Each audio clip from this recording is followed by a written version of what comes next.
Ogni giorno la mia più grande soddisfazione resta quella di aiutare il prossimo.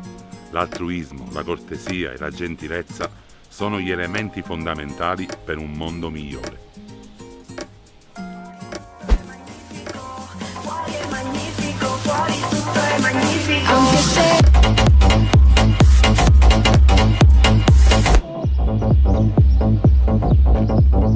Oh!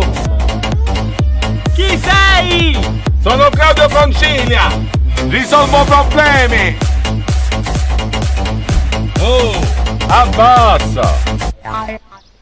Ma come a fare? Deve guetta! Casomai ghetta. Ghetta che succede scende, che devi parlare. E cerca corregge. Ma dimmi una cosa, ti sembra giusto che suoni con questo stereo a tutto volume? Ma non ci pensi agli altri? Ma proprio perché penso agli altri la tengo così alta, così tutti possono sentire la mia musica, così sentono il ritmo. Ah, se vuoi te, fai getta.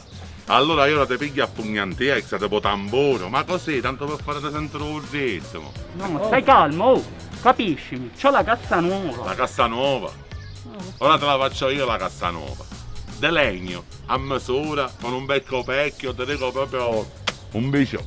Ma che c'è? Ah, devi rispettare gli altri. Ma io porto rispetto agli altri, infatti dono la mia musica gratuitamente. Se vuoi fare musica, ti apri un canale YouTube e vai a suonare là. Se ti vogliamo sentire veniamo noi da te.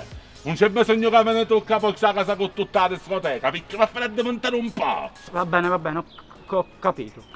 Bravo, hai visto che sei un bravo ragazzo. Ora te lo dico io la musica che dovrai ascoltare tu nella tua macchina, ma a basso volume. E se non fai come ti dico io, questa macchina te la adottiamo. Ma chi me mano però.